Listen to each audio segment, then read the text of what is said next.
Hello everybody, welcome back to another video, and today we have the pleasure of watching Dream once again, but this time in the Lord of Derp, the FV215B 183. Now, things about this tank. This version of the tank actually never existed. It was drawn up and designed. The FV4005, better known as the Craft Barn, I'm trying to keep it family friendly here, but we all know what it is, was the original one to actually have the 183mm gun, which if you go to the Bovington Tank Museum in England, is actually there. Originally, this tank was drawn up and designed, but it was never intended to be built because of the lack of armor. Other than that, the very first shot here, and he does 916 with armor piercing. Of course, this is a 183mm gun, the largest tank gun in the game. What can I say about this tank? Well, to begin with, this tank, has, its premium round has, you see it's HE. Well, that is actually a Hesh round. That Hesh round, I think, has 300 millimeters of pen, I think. It's a very good round. It has the exact same damage as its normal HE too, so it doesn't lose any damage since it's a premium round. So he's fired, I think, 2 or 3 shots by now, and he's up to 1,969 damage. That's incredibly good. Like, this tank, since it is a large caliber gun like it is, it has very bad aim time and very bad accuracy. Like shell dispersion over 100 meters and stuff like that.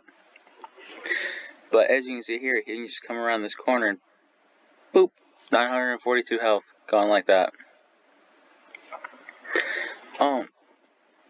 Another thing, like going historical here, the FV4005 was originally designed to have a 3-shell autoloader, so they're not wrong with the 123 version.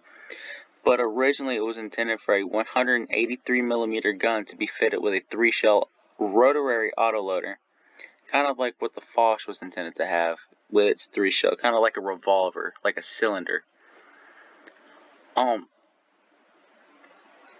Other than that, the main reason they never really they never pushed this tank into service, the FV4005, is because it did only have 10 millimeters of armor, and at the time, the IS-3, all it'd have to do is load an HE shell and kill the entire crew. So it wasn't really put into service because of that reason. But other than that, okay, stop my history lesson real quick. That was a lucky shot. Even I have to admit, that was a beautiful shot, but it was luck and RNG. But another thing about this battle is he never fired a single Hesh shell. He did all of the damage he does with armor piercing alone. So, another thing you should also know about this tank is it actually does have some armor. This is, I think, the FV4000 or the FV215B hull, which is the normal tier 10 heavy tank. Other than that, I really don't know much about this tank. The 183 is the 183, better known as with its legendary camo as the Hammer, is because it literally will drop the hammer on somebody when it's hit because of how hard it hits. Like right now, if I go to the British Tech Tree line right now, oh, my game's loading, give it a second, okay.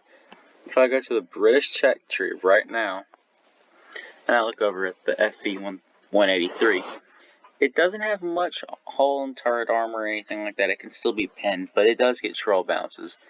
This thing has terrible concealment, by the way. Yeah, it has 220 millimeters of pin on its Hesh shell, and it does 1,300 average damage per shell. That's crazy. That's on the 183L4. But there you have it, guys. That was Dream acing the FV-215B-183, better known as the Death Star. So, take care, guys. I'll try and live stream later tonight since today is my birthday, technically. So, we'll see if I can, and if I can't, I'll make sure to release a few live games of me in a platoon with Simply or somebody else. So, take care. I'll catch you next time. Peace out.